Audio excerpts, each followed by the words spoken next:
And with that, I want to introduce our keynote speaker for this morning, Mr. Andrew Freear. And my own experience with the Rural Studio started 3 decades ago now. Once upon a time, like a lot of y'all here, I ended up coming back to my hometown, but it was my worst nightmare to end up back in LaGrange, Georgia after my fancy education working for a textile company. But there you go. The Lord orders your steps in some interesting ways.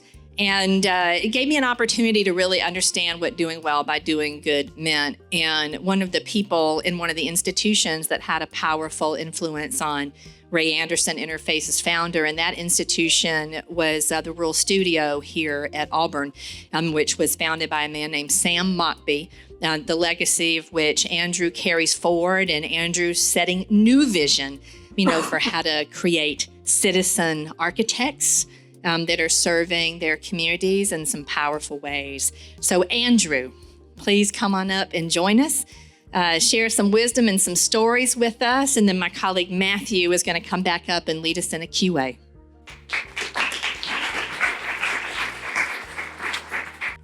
Knowledge and wisdom. Don't know about that. Good morning, y'all. Come on, wake up. Come on. Thank you to Matthew and Kendrick. Amazing. Thank you. I'm honored to be here. Also, thanks to Thomas, Autumn, and Michelle at Groundswell. Rural Studio is 32 years old. This is my 25th year at Rural Studio. I've got 20 minutes and about 400 slides to tell you about it, so this is going to be fast. You had better laugh at my jokes along the way, or it's going to be a struggle for 20 minutes. Newbern is a little place of 175 people in the city limits. I think if there's anything of worth that we have done, I think it's because we've stayed in one place. We've dug our heels in. We've made everything about baby steps. We don't expect instant success, instant victories, instant resilience. And honestly, I think we've been in it for the long haul. So we've tried to, in some respects, become the town or the county architect without the title. And most importantly, I hope that we become a neighbor.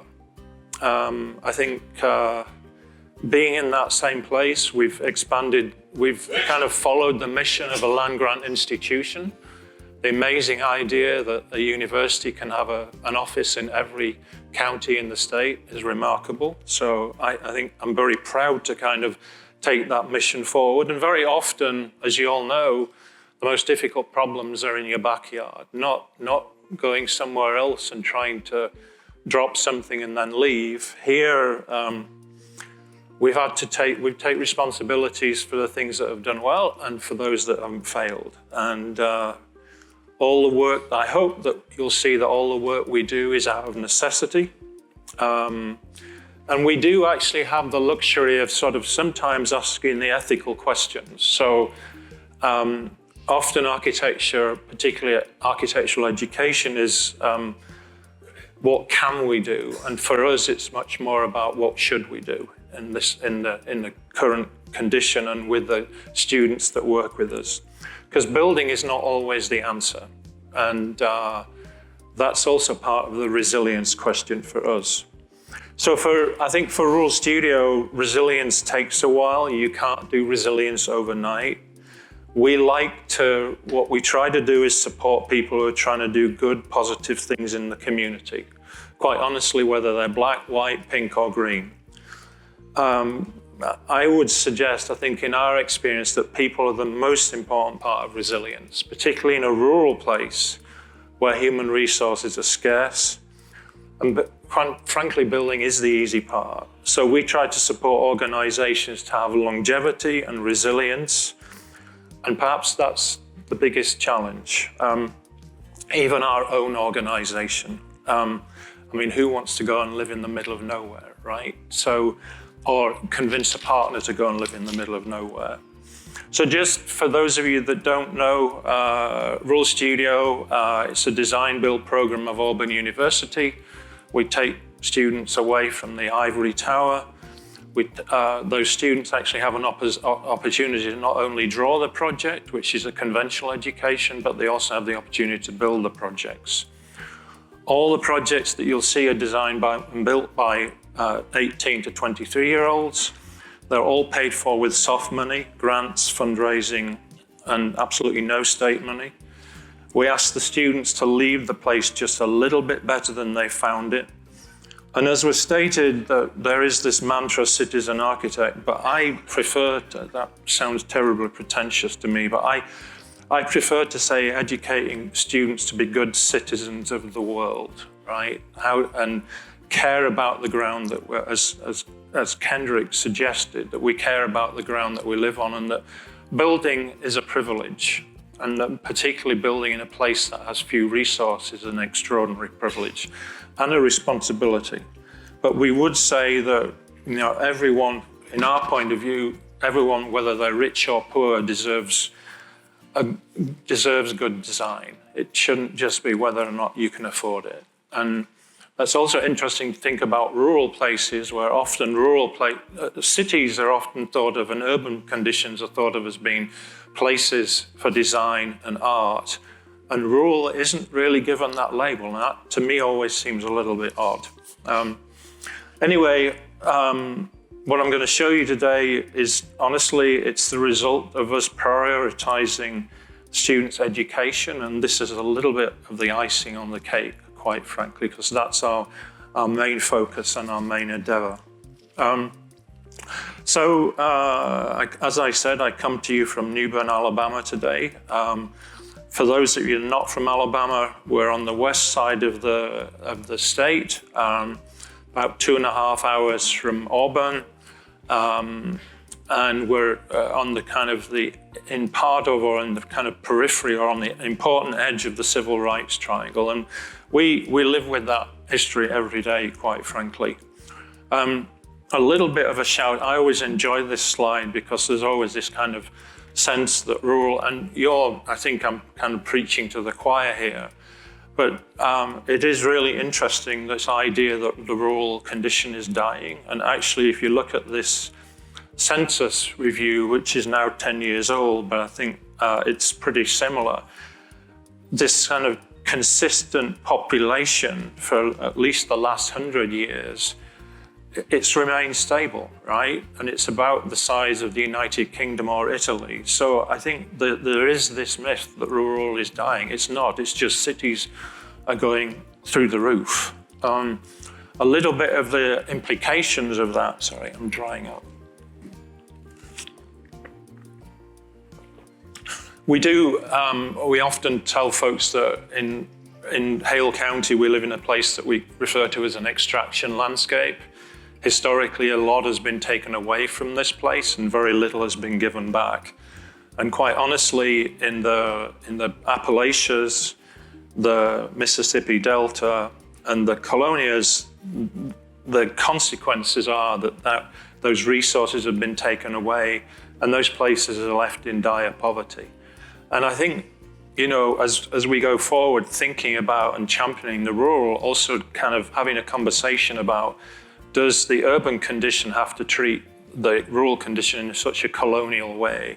Can it be more of a symbiotic relationship, that the cities can understand the rural as more of a breadbasket that needs resources as well and needs help, right? And often, because there's a smaller population, it doesn't get the credit that it deserves, frankly. So the consequences of this are often, you know, what's always shocking to me is to come to you today and say, in our neighboring county, Perry County, where Coretta Scott King was born, there's something between 70 and 80% of the school kids there are living below the poverty line, which for me is I don't need to come and tell you that. For me is an absolute shock to understand that. So that's a struggle that everybody has to deal with every day.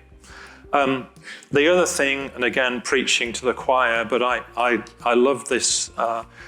A few years ago, I got this internet provider competition map, and it was provided by my provider at that time, and it delightfully celebrated the idea that my internet was 1,140% slower than the national average. I thought, there is something to celebrate there, let's do that.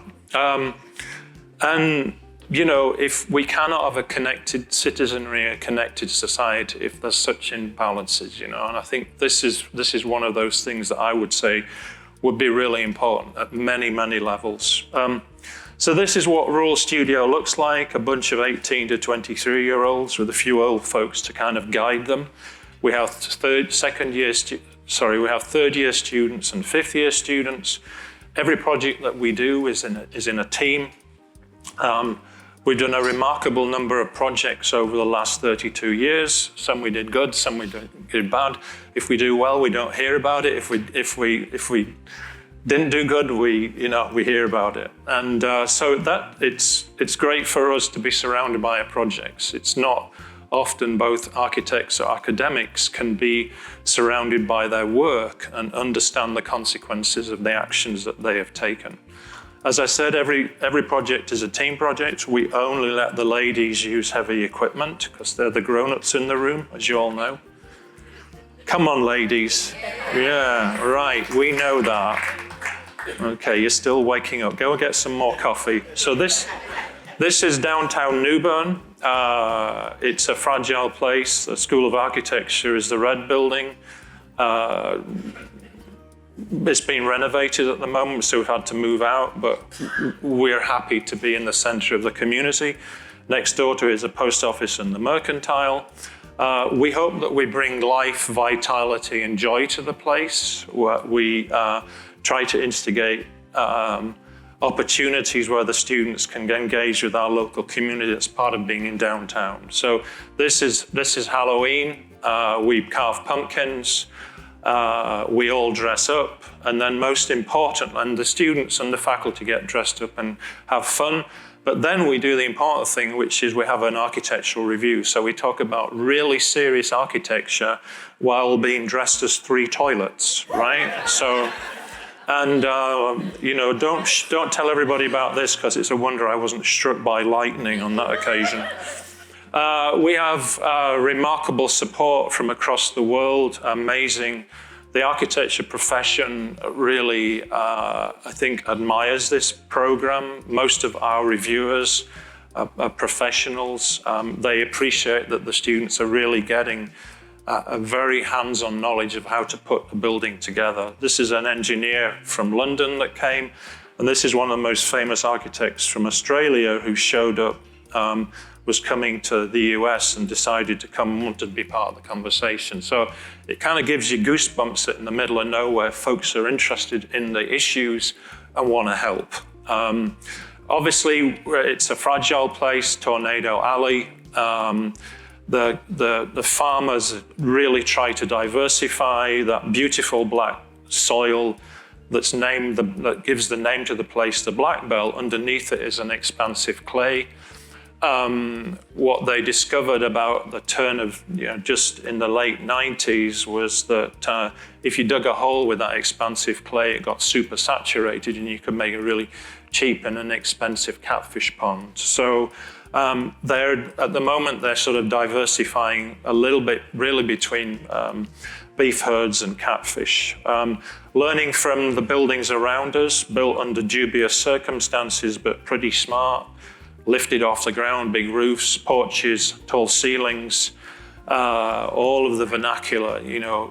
Any architect would die to have done this project. The beauty of that, very simple, big roof. You could have built this out of anything, lift it off the ground to protect the wood. So we work in a 25-mile radius. We've always been a housing first program. This was the first house that we ever built, which was for Shepard and Alberta Bryant, who are in Mason's Bend. Some of those early projects in the first 10 years were quite idiosyncratic. They were very much based on individuals. This is a house that was built with 30,000 hand-stacked carpet tiles. That lady is as proud as punch that she's the only person in the world that has a house built of carpet.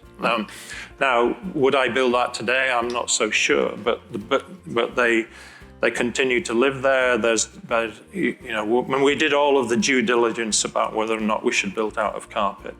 So when I showed up in Hale County, there were still shacks on dirt, quite honestly. And what has started to happen was that trailers started to become the kind of replacement for the shacks on dirt.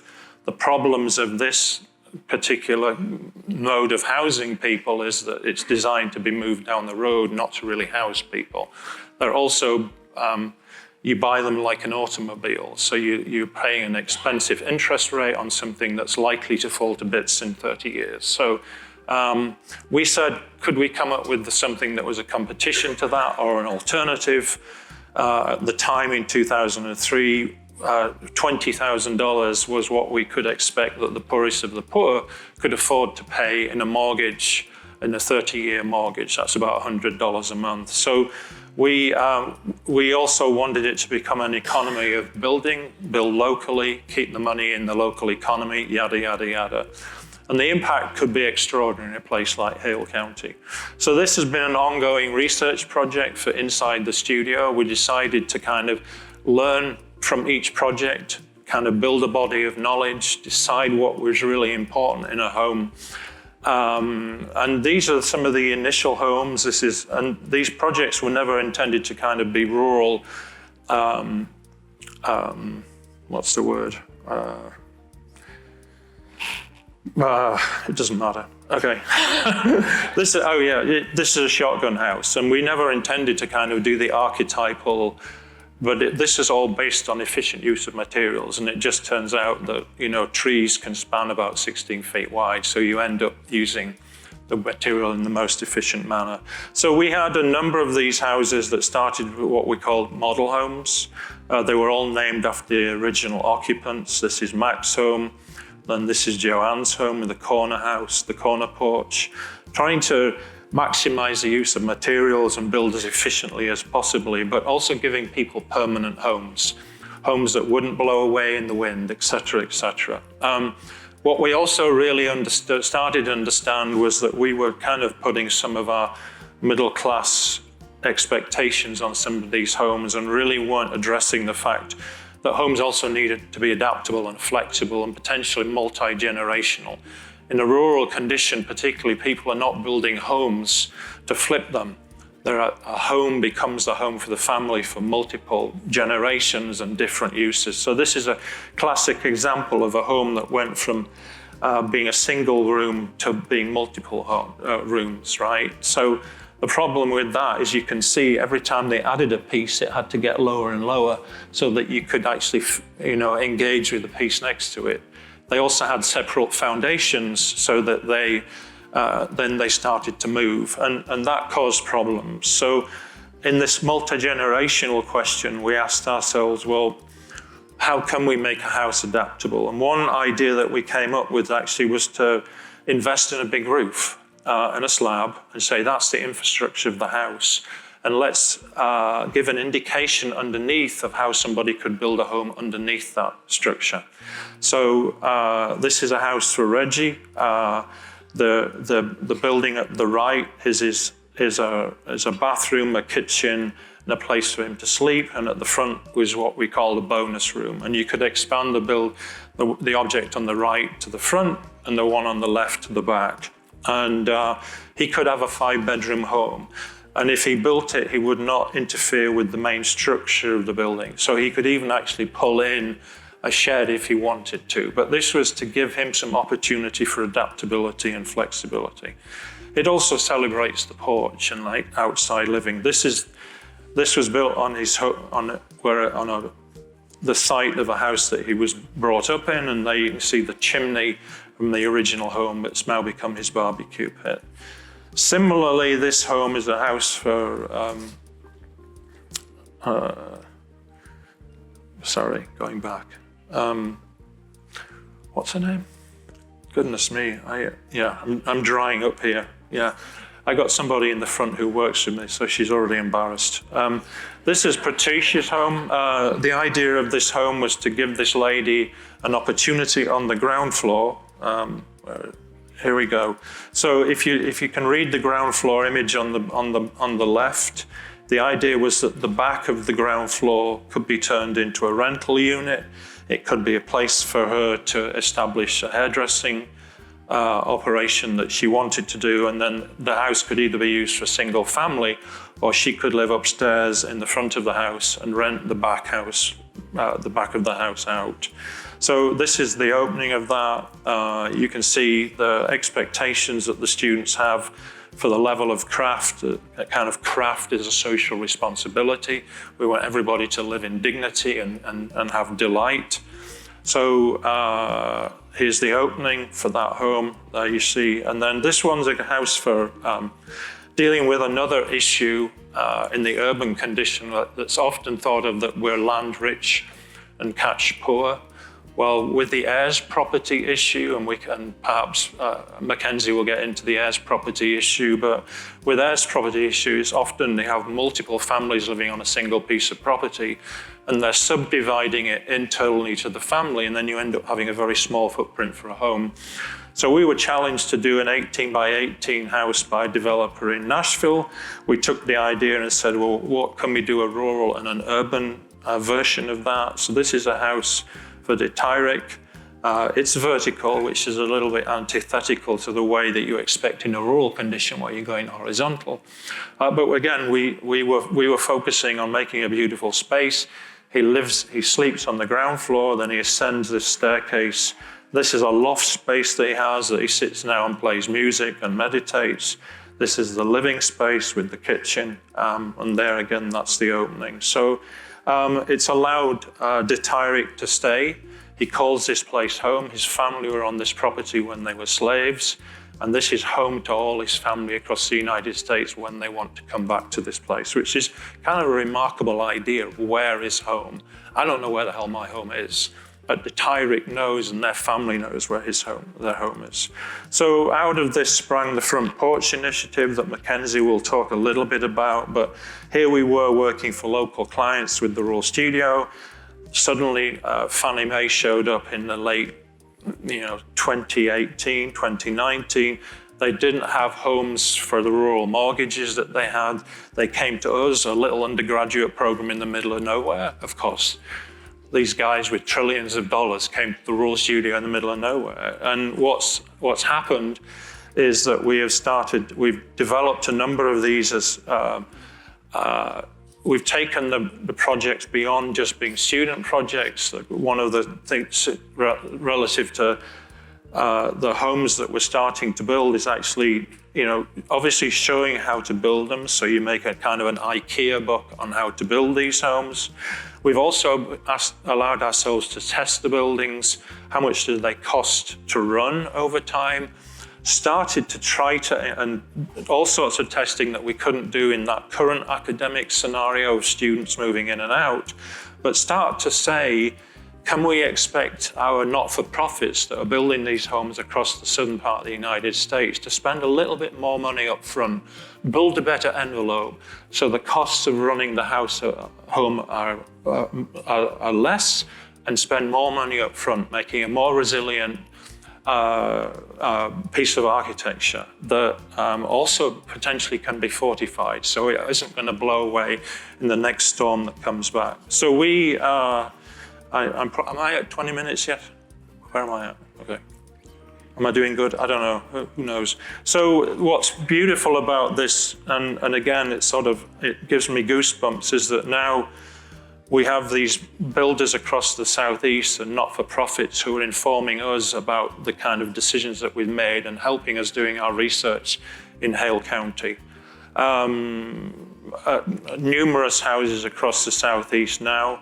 This is one particular place in Florida where they decided to do 4 different of our prototypes, but Mackenzie will tell you how many partners we've got and how many states we're covering, but it's pretty damned extraordinary. So relative to community resilience, this is in Newbern. This was the first public building in Newbern for 110 years. Firehouse, there were local house fires. This is all, this is what they get. They're supposed to dress up when they're working on site in this outfit. But this was our client. we needed a firehouse because houses were burning down. It was hitting people's pocketbooks, increasing insurance rates. So that was the primary reason for building that. So this starts to build resilience in this community. It's an organization that's doing remarkably well. We built this in 2004. And it's become one of the centerpieces of the community. It's where black folks, white folks, and Mennonites are all together caring for their neighbors. A few years later, the mayor came to us and asked us to help build a town hall. We made this civic heart for the center of New Bern. We built it with locally sourced cypress timber so they could feel this material when they walked into it. It is the structure, it's the insulation, and it's what you touch and feel. And you understand that it's of the place. It's not layers of stuff, it's honest, right? And interesting part of this project is the whole wall was understood because it was cypress from a local swamp, that entire wall over its 11 feet was going to shrink up to 3 inches. So inevitably, the question is, what do you do with windows? So what we did was we put the windows on the outside so that if that timber shrinks, it can move. The window has a slot connection. And it also allows you to understand that wall is 8 inches thick. So it feels like a timeless building. Speaking of resilience, this is, I like to say, this is 6 old ladies, gray-haired old ladies. The one in gray on the right, I was speaking about people being the most important part of resilience. Frances was the postmaster. She refused to be called the postmistress. She was the postmaster, and she helped. Oh my goodness, what's this? I've got 1 minute left. Oh, yeah, that was just a reminder, was it? Okay. Okay, all right. Well, I'm nearly done. But that lady, she was, one of the powerhouses in instigating. She was involved in all 3 of these projects. And particularly the library project was incredible.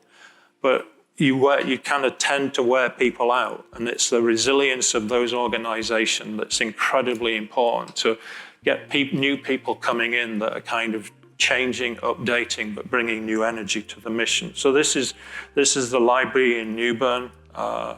Really quite spectacular, and has really moved on from just being a library to being a community center.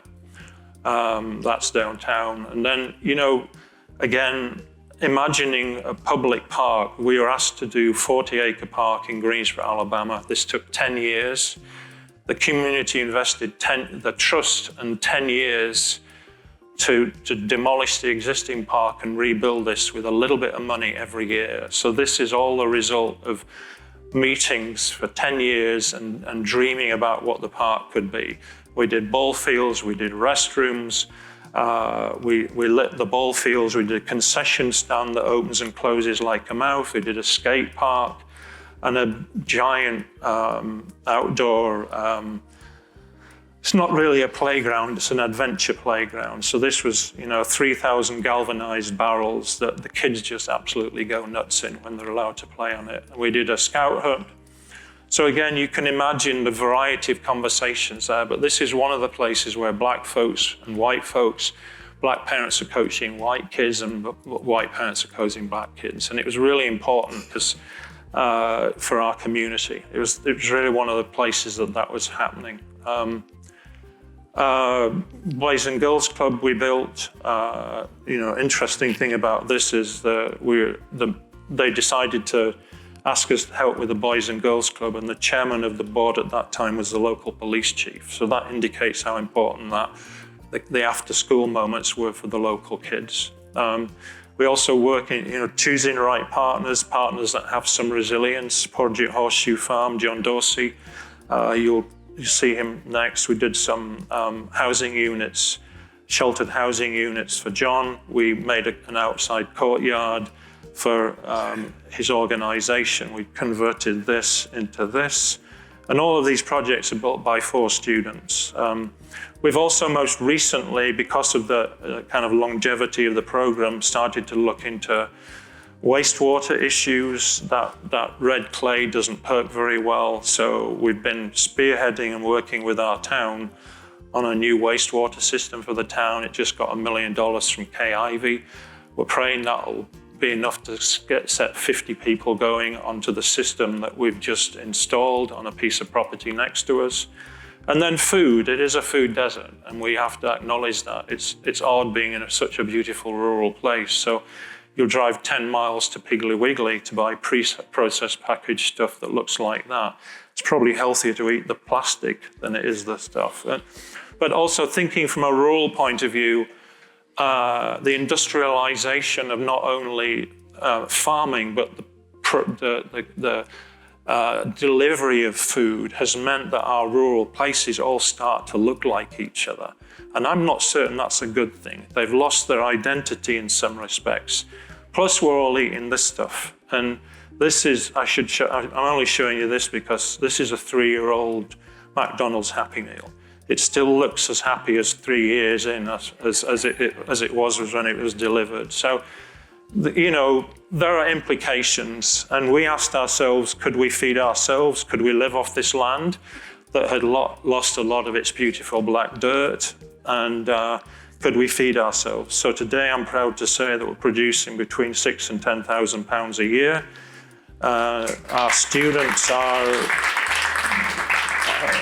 the dean wanted to know why we're doing this. These are architecture students. They're not farmers. And we're like, well, they need to know about this place. They need to know be better consumers of food.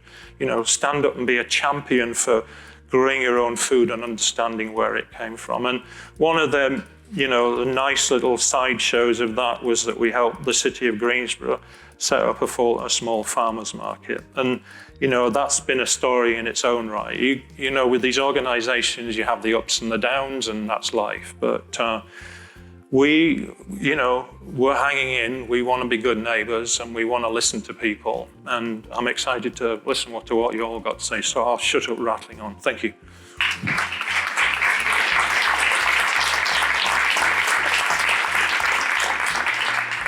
Thank you, Andrew.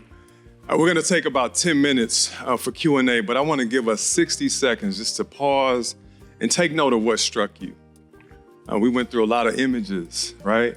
And heard some beautiful stories and insights. What struck you? Just take about 60 seconds. Write it down, maybe voice it to your neighbor. What struck you and what you heard? And then we're going to invite some conversation for about the next 10 minutes. So we got about 10 minutes, and we got 2 mics running. I want to invite you to raise your hand so we've got 2 mics running, got hands raised. When you speak, just say who you are, where you're from, and then offer your observation or your question. Good morning. My name is Verunda Prince. I am from Atlanta, Georgia. Yay, born and raised. My question for you is, first of all, clearly impactful work. Really impactful work. My question for you is, you evolved to incorporate really the living aspect of building so that it is really beyond functional to saying, how does this benefit the living? How did you incorporate the feedback from those that you were building for so that you were not directing it, but you were building it with them? That's a tough one to answer that. In part, it's just being there and being a neighbor. I always say to my students, if they're presenting their projects, imagine that you're talking to your mum about the project. Because architects tend to develop an archi-speak that people have no idea what they're talking about. One of the difficulties at the beginning was for those, when we started getting into looking at the prototype homes, was that folks can't generally talk about the architecture, the space. I mean, it's not, and this is not meant to sound patronizing, but it's, they'll say, I like the refrigerator. But what we did for 15 years, and we're still doing that, is watch the way that people lived in them and try to learn from that. We could certainly understand how the houses matured, or what were the decisions that we were making about materials that had lasted well over 15 or 20 years, but really just observing the way that they used the homes. As we started to move in with the Front Porch Initiative, and they're talking to not-for-profits, developers, housing providers, we're getting feedback from them about the designs of the buildings and that they actually have the resilience in their organization to give us that feedback. So it's actually tough to get individuals to say what they like about the space, quite honestly. I'm not trying to avoid the question, but you can, the majority of our homes, people just, the Tyrik's home, the 2-story one, you go there and it's a joyous place because it exudes who he is, and he's so happy to be there. He takes such good care of it. It's like, wow. But it's hard to say, well, what do you like about this? I think, Tyrik would talk about, I love the way that when I come into the house, I can see through a window. So every move I make, I can see through a window and see the landscape. And we'd done that deliberately, and that we were putting windows next to walls so that the light would wash down a wall. How do you use a few things well? And certainly, one of the things that we're a huge supporter of is the front porch. We literally, the front porch. It's why we named the kind of offshoot organization, because it speaks to community, it speaks to optimism, it speaks to people coming together, that is really underrated. So those were sort of the big hits from those early houses that I think we still believe in today. I didn't answer your question. Okay. Hi, thank you for your presentation. My name is Hope Cupid, and I'm from Roanoke, Virginia. In Virginia and throughout the country, housing affordability is an issue. Yeah. How in the world did you come up with the 20K house? Well, that's number one. Permits, did you get any pushback? That's number two. Right. Then the last one, I'm sorry. It's all right. The steps. I noticed on some of the houses you had wide steps, and that really impressed me, and I wanted to know how that came about. Thank you. Wow. Okay. That's why I come here. Wow. Yeah, you're right. Goodness, I've already forgotten your questions, but the 20K. Yeah, 20K was a tough one. It was a nickname in the studio in 2003. It was simply, what we were trying to do was say, what figure because we felt that one thing that we could do, at least that was in our control, was not necessarily how much it would cost the individuals to build it through labor, but at least kind of put a frame around what the material cost of it was going to be. So we simply looked at what the poorest of the poor could afford, and it looked like it was about $100 a month. And if you convert that into a 30-year mortgage, that looks about at that time looked about $20,000. Now, whether or not those mortgages are available, that we felt wasn't our problem, but at least it gave us a framework to say what could be affordable to people. And at the time, we split it in half. And so those early houses are $10,000 in materials, with the kind of premise that you could build it in 2 to 3 weeks, which seemed like at the time that you could do that. And we were real close with those.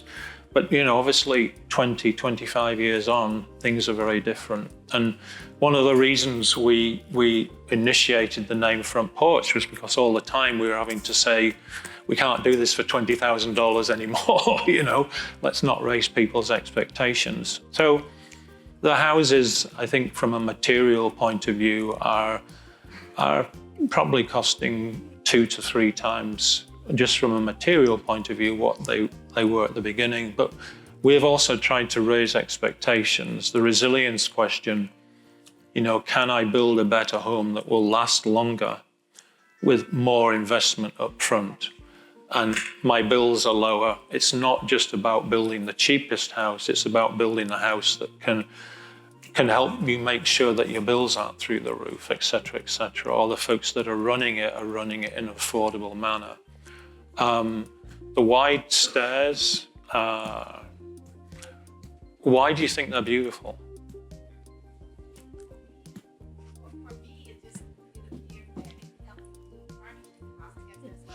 Help move. To move furniture in the house. I didn't know. That's just where my mind went. I mean, I think it was about community, honestly. And with Mac's house, with those wide stairs, he was always sat on the porch. And there were kids gathered around him on the porch, on the steps, because they're another place to sit. And that, you raise a house off the ground. I thought you were going to ask this question. When you got into the steps, I was like, oh, where's the handicapped accessibility with this? Because you lift the building off the ground, you get out of the wet, but then you've got to build a ramp to get up to it. So that's been a bit of a balancing act for us, What was the other question? Permits. Permits. What are permits? No, I'm sorry. I'm not making fun, because that... In Hale County, in where we live, there's no finances to police the permit process. So what Rural Studio does today, and has for at least the last 20 years, is we work with professionals that make sure that we were working to the highest level of codes, whether they're energy efficiency, whether it's structural, and all the students all build a set of construction documents that don't have to be stamped, but we're building to a level that obviously most people cannot attain. But we want them to be replicable, and we want them to be relevant. Not, oh, we can do this because we can do anything here. That's not the point at all, and that's an insult to our clients. It's an insult to the place. It's got to have some aspiration. So we are able to say, this is the level that we're building to. It doesn't matter whether or not I have to go and get someone to sign off on it. But it also allows us to move a little bit quicker, to be honest, with an academic program, as you can imagine. But all of the community projects, we run all of those through community meetings in Greensboro Parks and Recs Department, and then you present to the city. So there's buy-in at all levels with what we're trying to do. But there's not a guy that stands there with a clipboard and says, you can do this. We have to, I hope that's showing, humbleness and humility on our behalf, that's aspirational. It's not about, ticking the box, like saying, let's aspire to the highest level of engineering that we can on this project, and thermal comfort, et cetera, So. We're going to have to pause there. I'm sorry. We're going to have to transition now. And Andrew, will you be around a little bit for a couple folks to? Sure. I'm supposed to run back to Hale County. Okay. I can. Okay. All right. So there's a couple lingering questions in the room. Oh, the lingering questions. Indeed. Well, we need to transition. Well, I've got a girlfriend, just so you know. I didn't know if that was the So we'll transition now, and Michelle's going to come and give us some direction. Will you help us thank Andrew, please? Thank you.